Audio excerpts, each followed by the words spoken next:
नमस्कार मित्रों, हिंदी के क्लास में आज हम कार्य नंबर 7 बादल को घेरते देखा है इसके बारे में देखेंगे, जिसके कवि है नागार्जुन।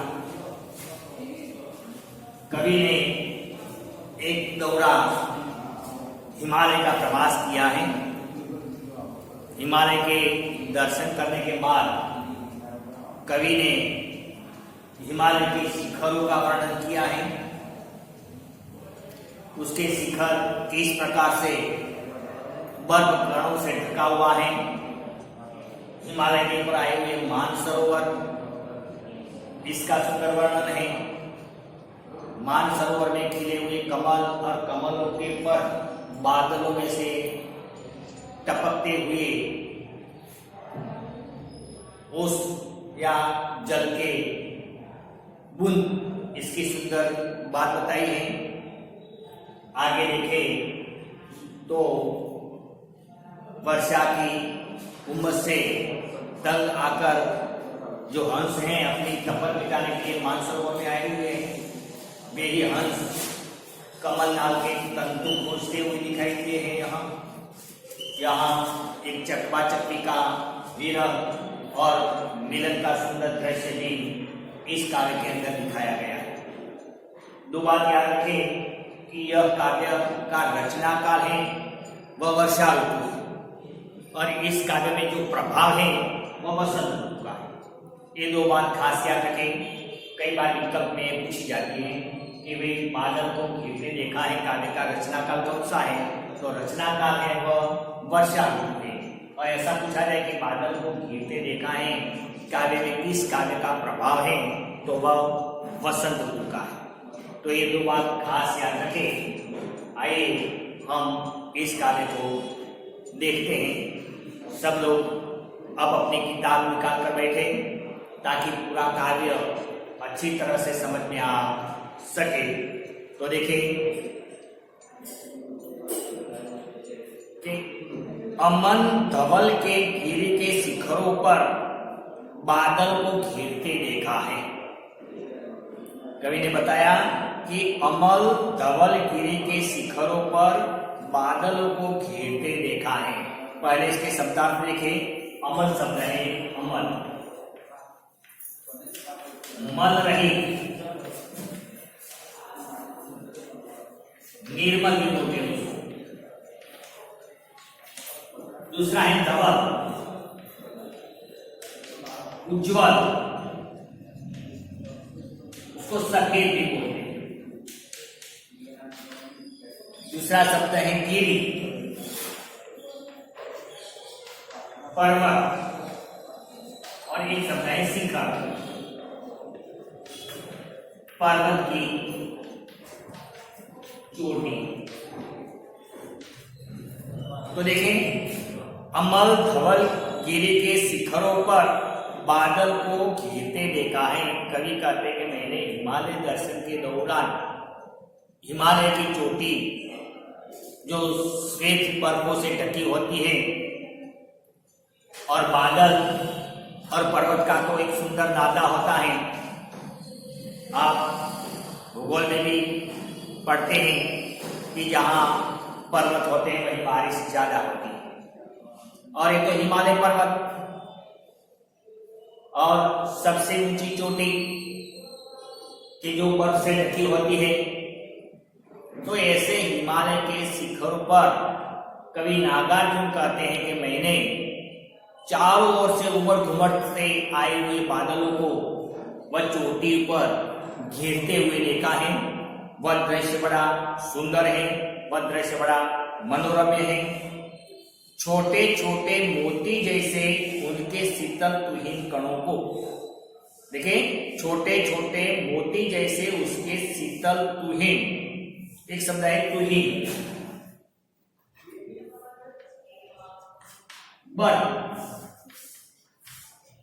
हिमका,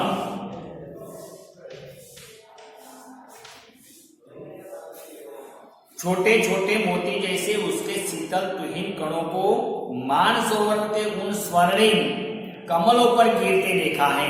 देखिए स्वर्णिम, स्वर्ण जैसा, वही बादलों के अंदर से छोटे छोटे मोती जैसे, मोती बड़े सुंदर होते हैं दिखने में, चमकीले होते हैं, तो उसी प्रकार वही बादलों में से छोटी छोटी पानी की बूंदे, हिमकण, बर्फ की छोटी छोटी बूंदे, मानसरोवर, हिमालय में आया हुआ सरोवर है, बड़ा सरोवर है, कहा जाता है कि मानसरोवर में हंस निवास करते हैं। तो ऐसे मानसरोवर के तुहिन, उसके सरोवर के स्वर्णिम कमलों पर, अब कमल होता है वह मूलतः पानी में होता है, कीचड़ में होता है, और उसके पर्ण होते हैं, वह पर्ण मुलायम होते हैं, उसके पर चिकनाहट वाला पदार्थ लगा हो वैसे होते हैं, ताकि उसके पर पानी गिरते ही वह ओझल हो जाता है, अदृश्य हो जाता है। तो इसी प्रकार हिमालय के ऐसे मानसरोवर के अंदर जो कमल खिले हुए हैं, वह कमल के पुष्पों पर, शिखर पर जो बादल घिरे हैं, वही बादलों के अंदर से छोटे छोटे हिमकण व स्वर्णिम पुष्पों पर गिर रहे हैं। और ऐसा सुंदर दृश्य कवि कहते हैं कि मैंने देखा है, बादल को घिरते देखा है तुम हिमालय के कंधों पर, कंधा हिमालय के शिखर चोटी, तो ऐसे बादलों को हिमालय की चोटी पर घेरते हुए मैंने देखा।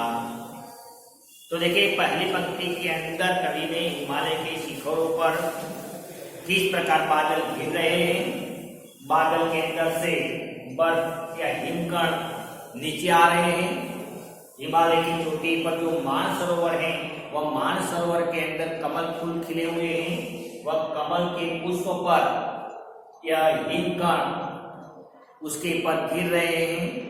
कवि ने ऐसा एक मनोरम सुंदर दृश्य यही खड़ा किया है, और ऐसा दृश्य कवि ने पहली 4-5 पंक्तियों में बताया। देखिए आगे कि छोटी बड़ी कई झीलें हैं, एक शब्द है झील, सरोवर, उनके श्यामल नील शरीर में, श्यामल हल्का काला, नील नीला,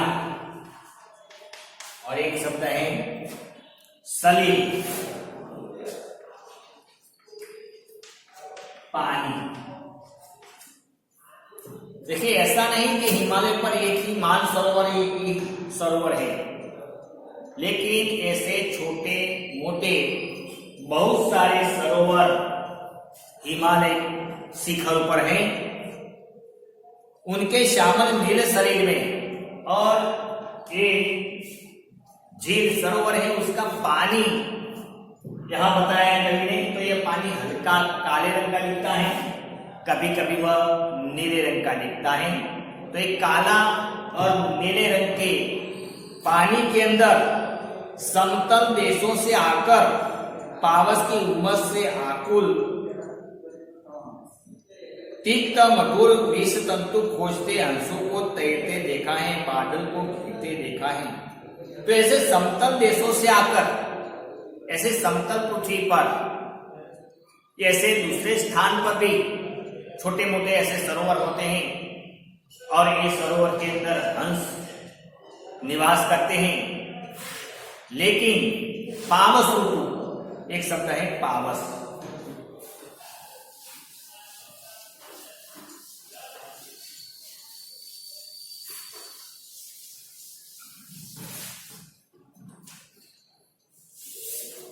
देखिए पावस,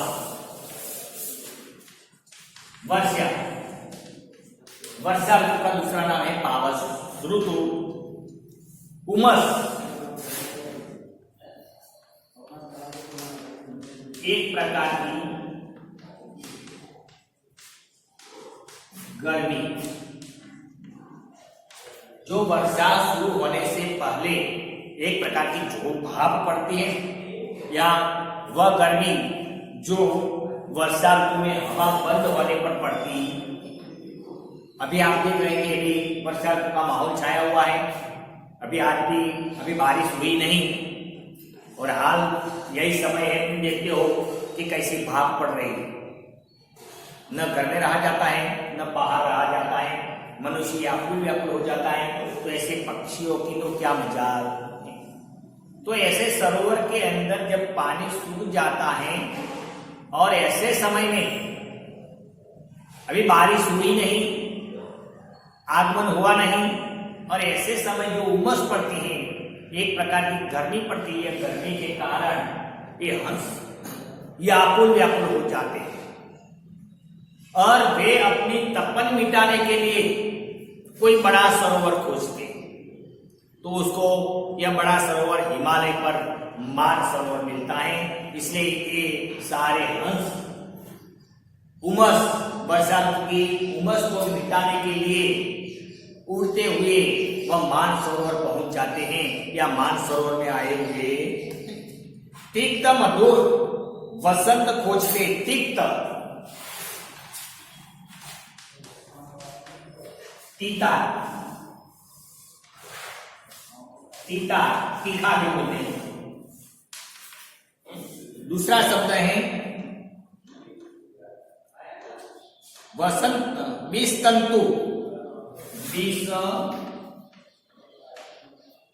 तंतु कमलनाथ। और एक शब्द है आगे मधुर, मीठा। अब ये हंस मानसरोवर में आए, मानसरोवर में ये हंस तैर रहे, लेकिन तैरते तैरते हंस क्या कर रहे हैं कि मानसरोवर में हमने देखा ना कि आगे कमल खिले हुए हैं, अरे कमल के विष तंतु, इसके पंखुड़ियों के नीचे छोटी छोटी कमल की नाल होती है, इसका छोटे मूलियां होते हैं, वह मधुर होते हैं, थोड़ा तीखा भी होता है। और वे शाखाएं हंसों का प्रिय खुराक, इसलिए हंस तैरते हुए एक कमल नाल ढूंढते हुए नजर आते हैं।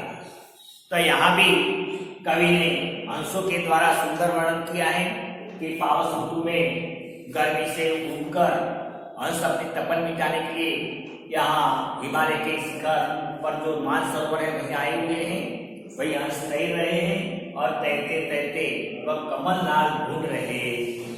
तो ये भी एक बड़ा सुंदर दृश्य कवि ने यहाँ बताया है। हंसों को तैरते देखा है, बादल को घेरते देखा है।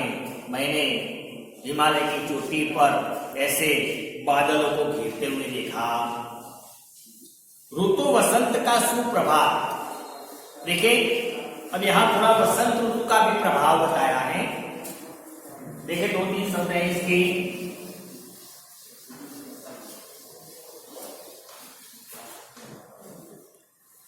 ऋतु वसंत का सुप्रभात, सुप्रभात शब्द है अच्छा प्रभात।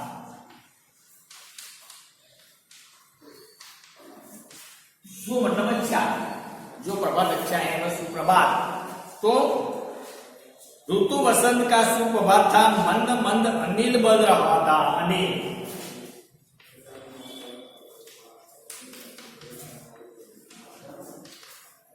आप देखते हैं कि वसंत ऋतु में आकाश स्वच्छ होता है और ऐसे समय में हवा भी सुवासिक होती है, हवा के अंदर थोड़ी शीतलता भी होती है, सुवास भी होती है और ऐसी मंद मंद हवा वसंत ऋतु के समय में सुबह में चल रही है।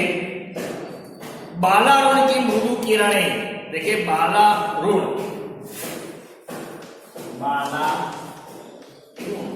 सुबह का सूर्य,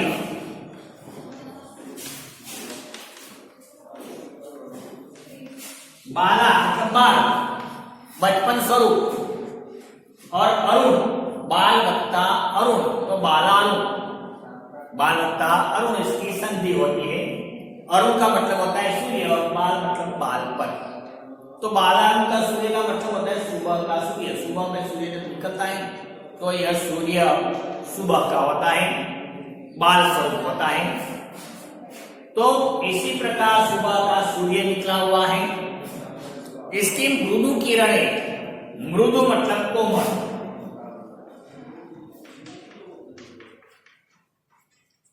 सुबह के सूर्य की किरणें कैसी होती है? कोमल होती है।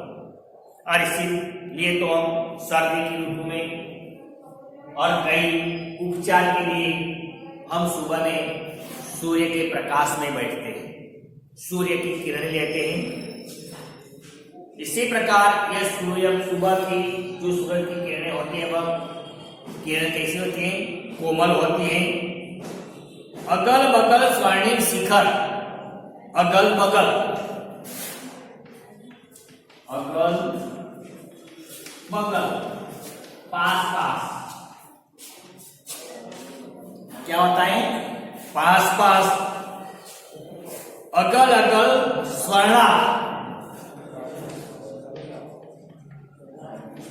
स्वर्ण हमारे की आभा वाला, स्वर्णाभा मतलब स्वर्ण की आभा वाला। तो देखें, बाला और मृदु की किरणें अलग बगल स्वर्णाभ शिखरों थे एक दूसरे के मिले, तो आसपास में हिमालय के शिखर है पास पास में, और ऐसे हिमालय के शिखरों पर यह सुबह के सूर्य की मृदु किरणें जो कोमल होती हैं और देखने में वह स्वर्णिम रंग की होती है, लाल रंग की। और ऐसे स्वर्णिम किरणें जब यह शिखरों पर पड़ती है तब ये पूरे शिखर बड़े सुंदर दिखते हैं, मानो कि पूरे का पूरा पर्वत स्वर्ण का हो, स्वर्ण आभा वाला हो, वैसा सुंदर दिखता है। तो इस 4 पंक्ति में कवि ने वसंत ऋतु का सुंदर वर्णन बताया है कि सुबह का समय है, ठंडी ठंडी हवा चल रही है, सूर्य की सुबह की किरणें पर्वत के शिखर पर पड़ रही है, वह किरणें स्वर्णाभ हैं और जिसके कारण यह सारा पर्वत स्वर्णम या स्वर्णिम लगता। आगे भी कवि ने 2 पक्षियों के बारे में बात बताते हुए उसकी विरह की बात बताई है। एक दूसरे से विरहित, विरहित एक शब्द है विरहित, विरह,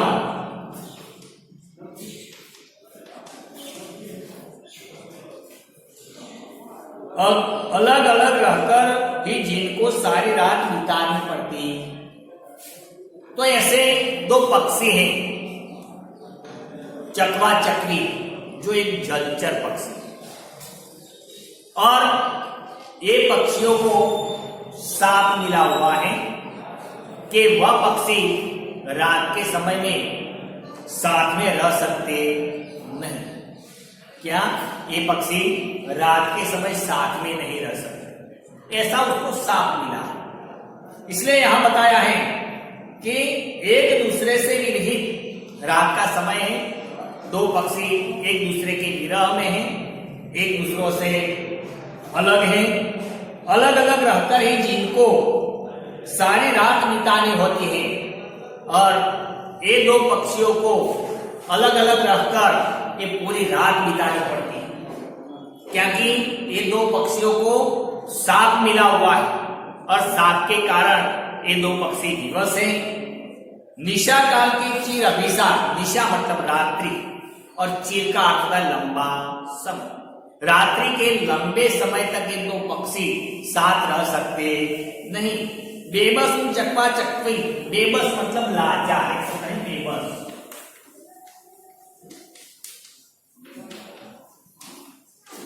ये 2 पक्षी अभिशाप के कारण लाचार हैं और लाचार होने के कारण रात के समय मिल सकते नहीं। और जैसे ही सुबह होती और सुबह होते ही ये 2 पक्षियों को जो साथ मिला है वह सातवीं पूर्णाहुति होती है, वह अभिशाप मिट जाता है और ये अभिशाप मिट जाने के कारण ये दो पक्षी फिर से आपस में एक दूसरे को मिल सकते हैं और एक दूसरे के मिलने कारण उसका जो विरह है, उसका जो क्रंदन है, वह विरह उसका खत्म हो जाता है। क्या विरह उसका खत्म हो जाता है और विरह खत्म हो जाने के बाद जो फिर से नया समय आता है वह समय उसके लिए खुशी का समय होता है। और एक खुशी के समय में ये पक्षी क्या करते हैं, उन महान सरोवर के तीरे शैवालों की दरी पर, देखें समझाए शैवाल, शैवाल इसका होता है सेवा, शैवाल का मतलब होता है सेवा। तो इस सरोवर के किनारे पर जो शैवाल लगी है और वह शैवाल हरे रंग की होती है और ये शैवाल की चादर दूर दूर तक फैली हुई है और ये हरे रंग की है, नीले रंग की है और ये हरे रंग की चादर पर ये दो पक्षी है ना प्रणय कला छेड़ते देखा है, बादल को घिरते देखा है। फिर से जब सुबह होती है और सुबह में समय ये चकवा चक्की दोनों अपने प्रणय का भाग फिर वह हरी चादर पर खेलते हुए कवि कहते कि मैंने देखा। तो इस प्रकार इस काव्य के अंदर कवि ने हिमालय का बड़ा मनोरम, बड़ा सुंदर वर्णन किया। क्या हिमालय का बड़ा सुंदर वर्णन किया है। तो देखें इस काव्य को हम यहाँ समाप्त करते हैं। इसके नीचे हम थोड़ा सा स्वाध्याय लेते हैं। इस स्वाध्याय का आप अब अपने नोटबुक में अच्छे अक्षरों में सही जवाबों में लिख दें।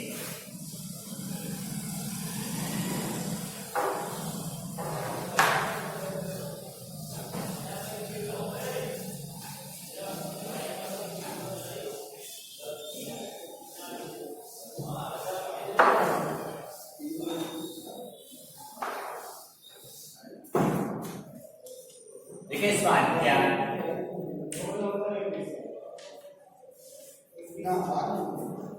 एक वाक्य के प्रश्नोत्तर।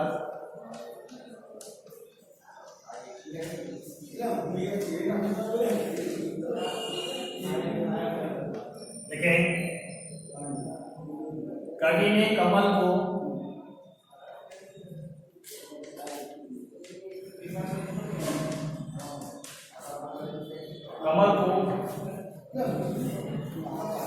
इस रंग का बताया है। ठीक है, दूसरा है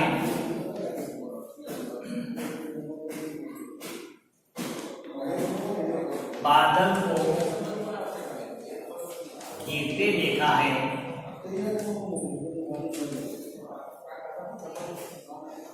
कविता का रचनाकार कौन सा है?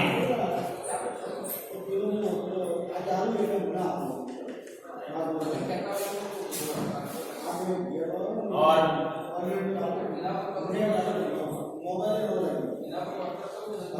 बादल को गिरते देखा है।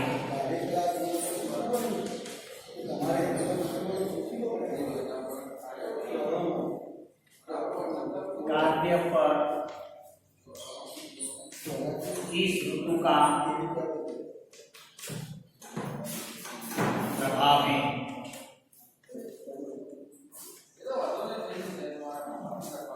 देखिए दो वाक्यों के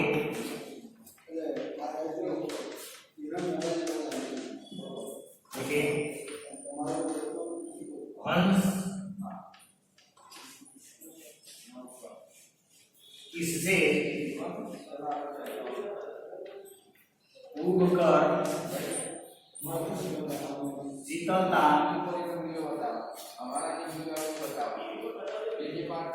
प्राप्त करने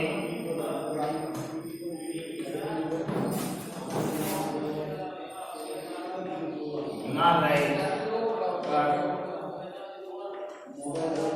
आते हैं।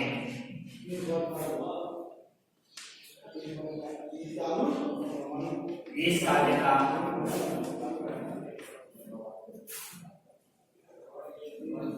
इस काव्य के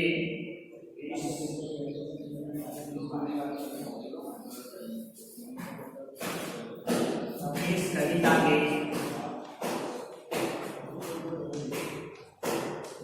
प्रथम चरण में कौन सा दृश्य है?